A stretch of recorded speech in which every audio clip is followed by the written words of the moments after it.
and welcome to Saturday's edition of Cracking the Cryptic, where I'm not laughing because it's nothing to do with the Ryder Cup, why I'm in a good mood. It's because I've just opened this puzzle on the screen, which is called An Approachable Miracle by Sumanta Mukherjee. And well, as you can see, it's comedy.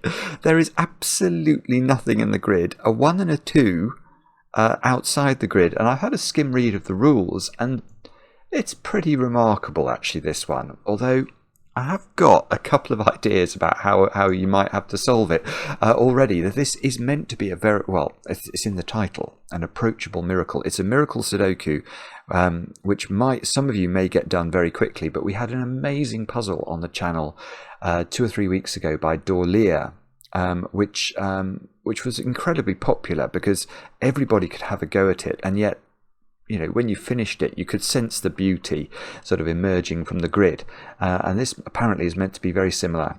So it might be a short video today. Don't know. But this is one definitely everybody should be having a crack at, and I'll read you the rules of this one in a moment or two's time. Big news though, let's start off with the big news. Line Sudoku, our brand new app, is out. It's out on Android, it's out on Apple. It might even be out on Steam. We're just waiting. The Steam process is a little bit longer, yeah, it's already, there's so many great comments coming in. It's got, I don't know if you'll be able to see that, but you can, you know, that gives you a flavour for some of the puzzles that you'll find in there. You know, many names that will be familiar to you if you've been following the channel for any amount of time. Some of the great and the good of the Sudoku setting community.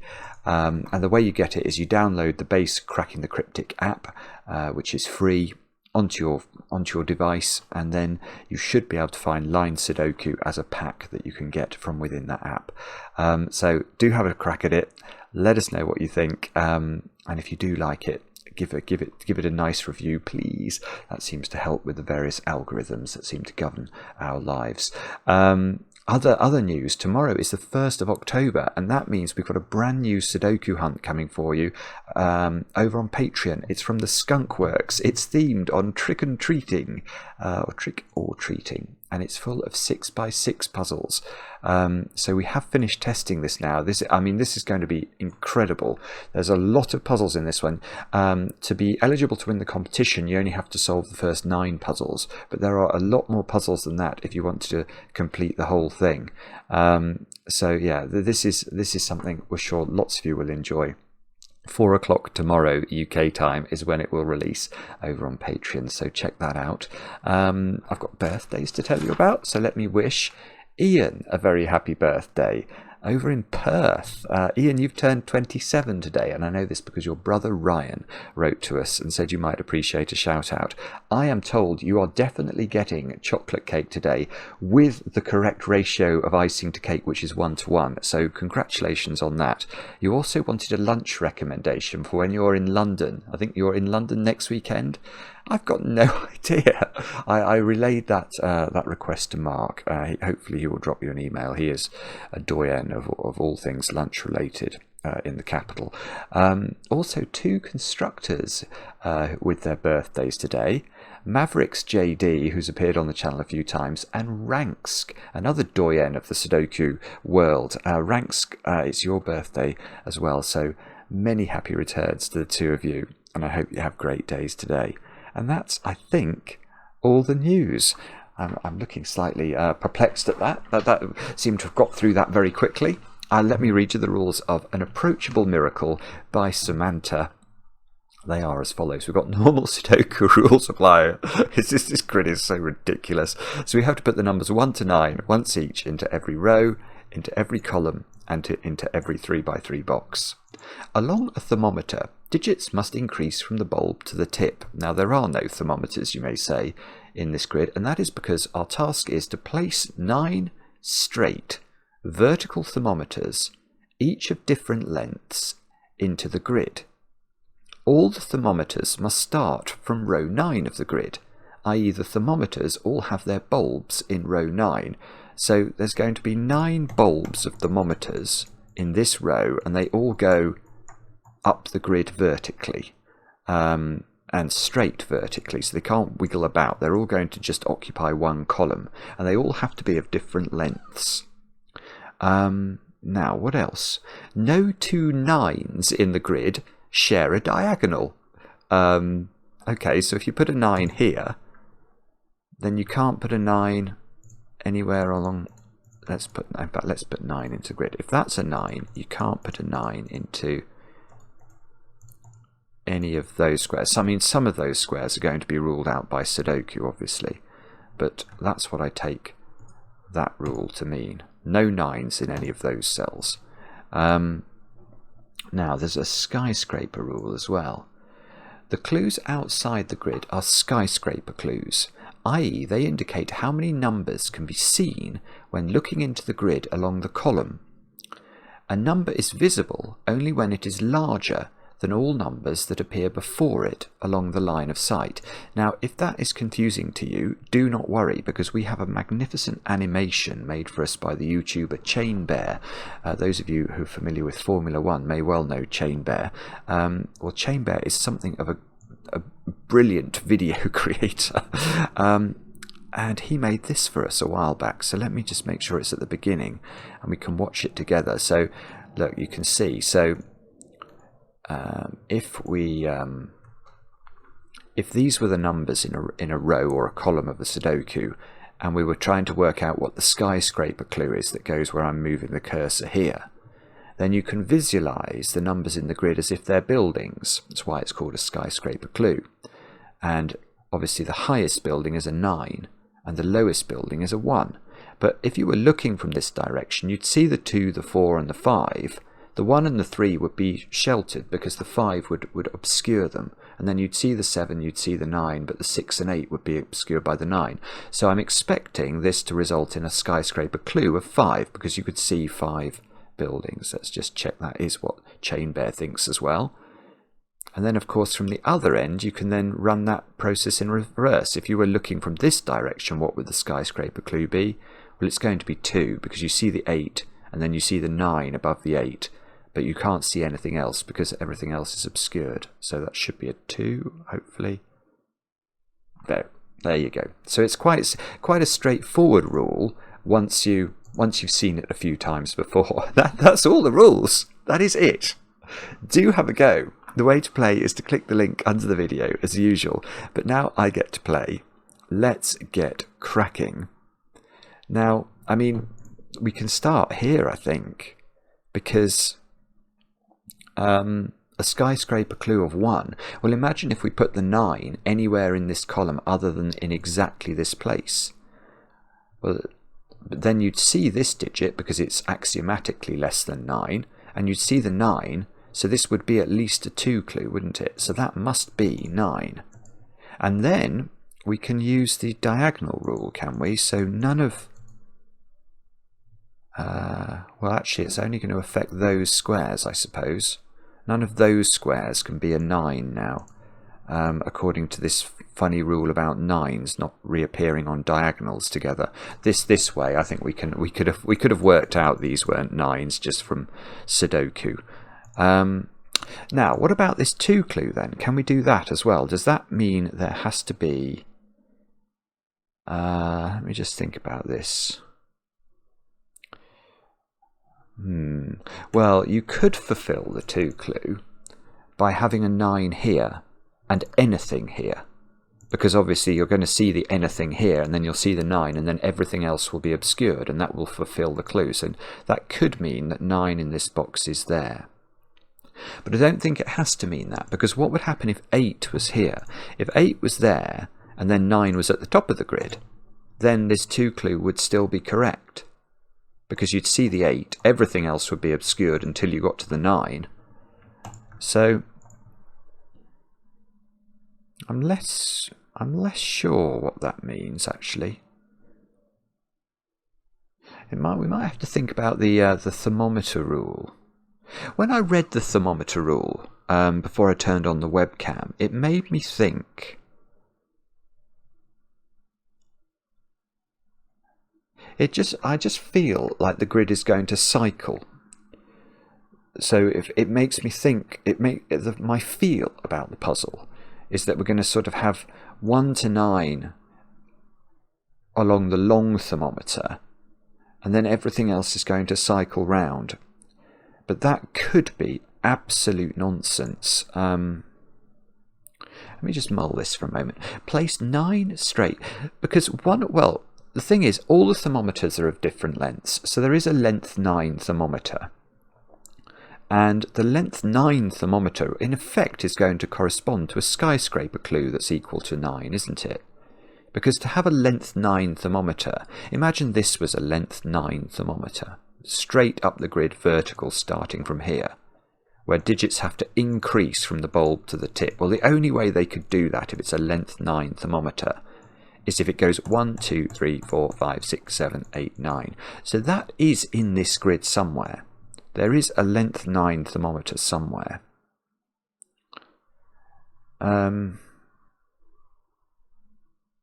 Now, why do I feel like that's going to cycle?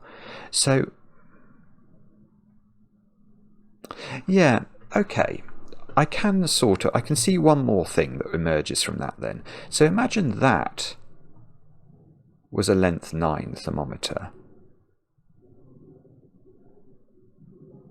How does the length 8 thermometer work? Because a length 8 thermometer has to increase. Every digit along the thermometer must increase, you know, for 8 steps in effect.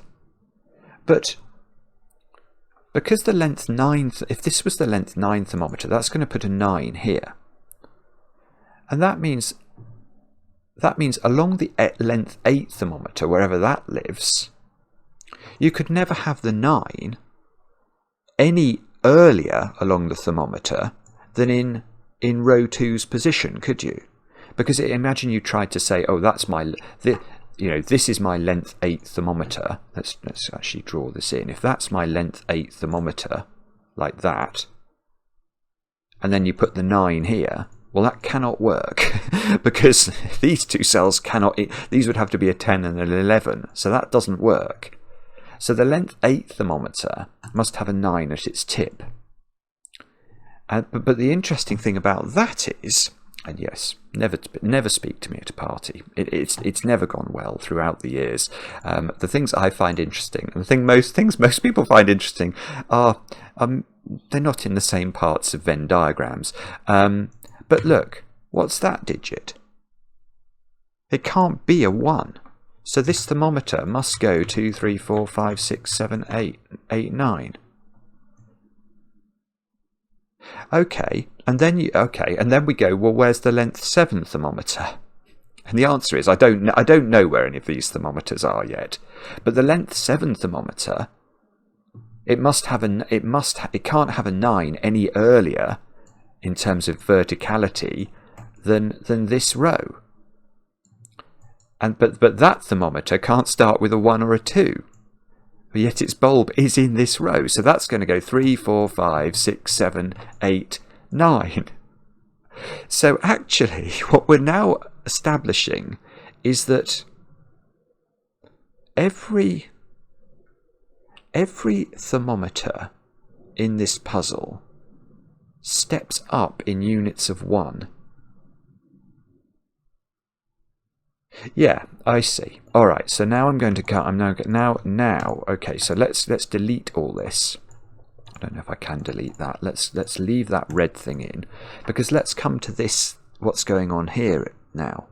Because what we've worked out is a sort of iterative process to how the thermometers are working. The length 8 thermometer goes 2, 3, 4, 5, 6, 7, 8, 9. The length 7 thermometer goes 3, 4, 5, 6, 7, 8, 9.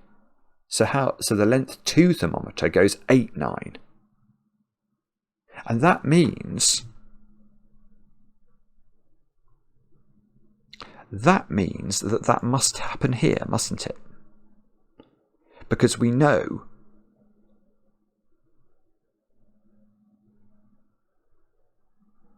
yeah, I think it means it has to happen here. Because in effect, any other column in this puzzle cannot have a skyscraper clue of 2. because the thermometers, you know, if we put the 9 here in this column, then we know this column would go 9, 8, 7, 6, 5, and there would be a skyscraper clue of 5. Yeah, the only skyscraper clue that can correspond to a 2 is the length 2 thermometer. It's weird, this. So that's got to be 8, that's got to be 9. Okay, and now I get to more redification of the grid. Those squares now can't be 9s by the diagonal rule. So the 9 in this box, right? Oh, this is this is really clever. I don't think it is approachable, but it's sort of, it's theoretical, isn't it? It's got a really unusual feel to it, because now the 9 in this box by Sudoku is in one of those 3 squares, but it can't be in a red square. So the 9 is in one of those 2 squares, and we know that must correspond to the length 3 thermometer, which must be there or there. And that goes 7, 8, 9. So there's got to be an 8 in one of those and a 7 in one of these. Now, what does that mean? Do we...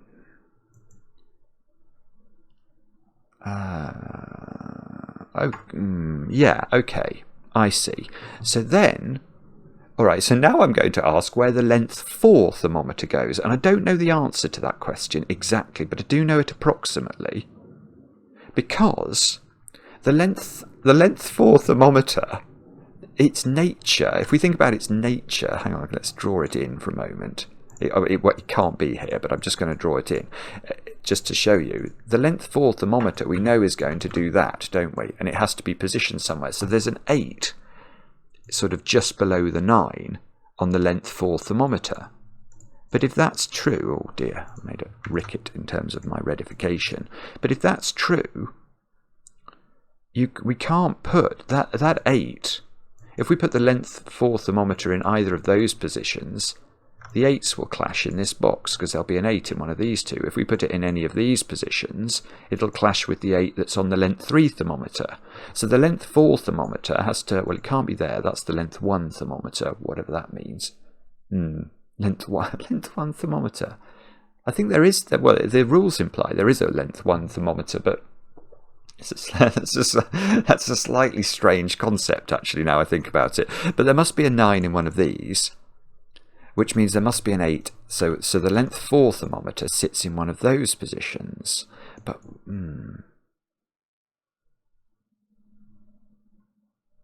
yeah, okay, but then we...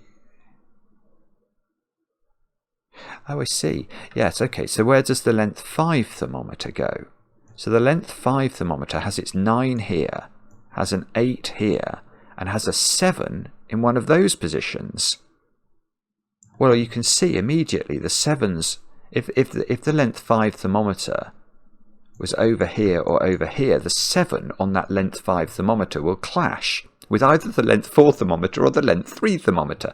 So the length 5 thermometer is in one of those 2 squares, which means there's an 8 in one of these, 7, 6, 5. And now... well, now we're getting somewhere, aren't we? Because now we've got a 9 here and a 9 here. So then the 9 can't go there by red rules. So there's a 9 in one of these, which is the length 6 thermometer. So there's an 8 in one of these, a 7 in one of these. Actually, maybe I should put that in. Let me just put that in for a second, because now... it's really beautiful the way this works, because I can now approximately position the length 7 thermometer, because the length 7 thermometer has a 9 in this row and an 8 in this row. Well, we can now see that we can't put the length 7 thermometer in any of those squares, because the 8 on that thermometer will be in one of those and will clash. So the length 7 thermometer can't be here because it would clash with the 9 there. So it's in one of those. Oh, that's it. I've got a digit. Well, I've got a 4th digit because I can't put it there. It has to be in one of these 3, and it can't be on this red one, so it's got to be there. So that's a 9, that's an 8, that's a 7, that's a 6, that's a 5, that's a 4, and that's a 3. And now That's pushed the length 4 thermometer over. Now we can do more redification. Oh, this is huge. This is absolutely huge, because that 9 sees that 9. So this 9 can't be the length 5 thermometer. So we can get rid of that. That's got to be like this. Now let's do some redification of boxes that we've not yet reached. So we can certainly do those. And this one sees those. And Sudoku forces that one to be a 9. So that's the length 8 thermometer. We've just found it by a process of using the red digits. We can fill all these in. And then 9. Okay, so this 9 bounces back there and sees that 9. Those are on the same diagonal, so that's not the length 3 thermometer. This is the length 3 thermometer. And we've got... Well, okay, yes, and now where is the 9 in this box? By Sudoku, it's in one of these 3 squares. Well, not that one by Sudoku, but that one is red because of this 9. So the only place for the 9 in this box is there, which must correspond to the big thermometer. That's the length 9 thermometer. And now this is the only place left for the length 6 thermometer. I love the way this is just working.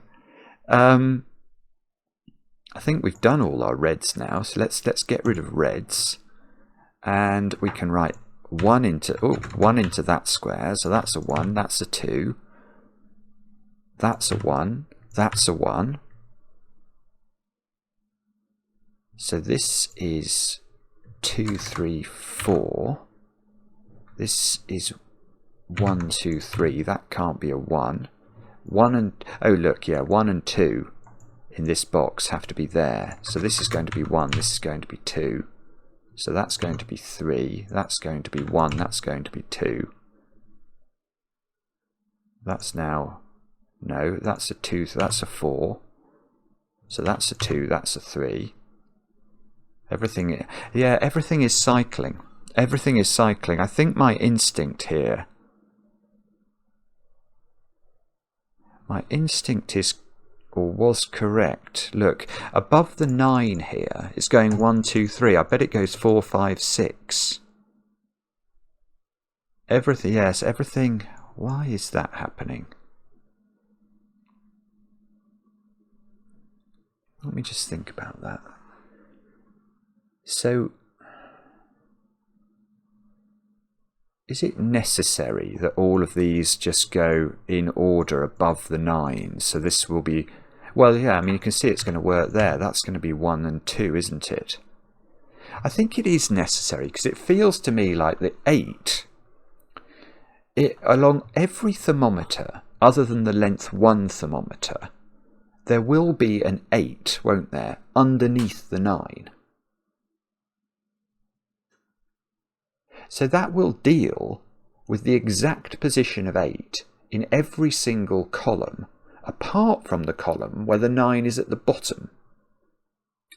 And yeah, okay, so basically that will pinpoint the 8s in rows 2, 3, 4, 5, 6, 7, 8 and 9. So where does the 8 go in row 1? It's going to be in the column that has the 9 at the bottom.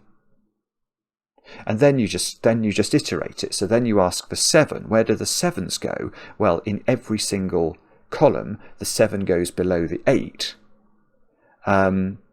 Except sort of where it can't, which is in this column. So the 7 in row 1 is going to have to go there.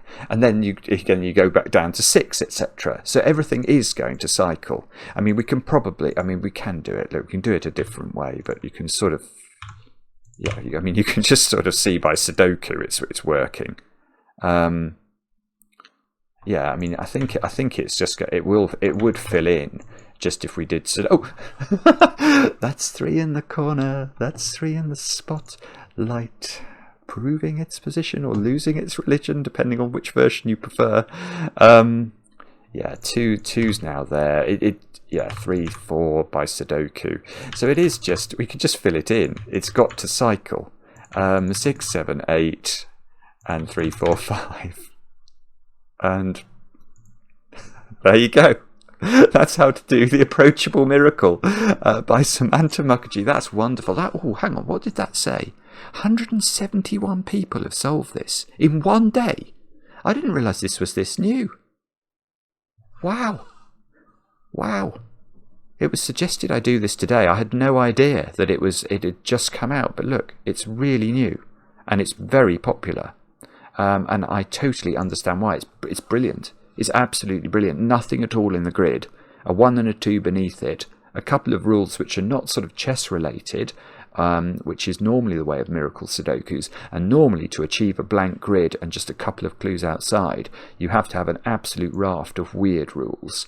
Whereas this just required a little bit of thinking about how these thermometers had to work and what the implication was. And I really like the idea of the 9s not being able to share diagonals, pinpointing the positions of everything. It's a class puzzle, that. Loved it. Sumanta, take a bow. I hope you guys enjoyed it. Let me know in the comments. I enjoy the comments, especially when they're kind.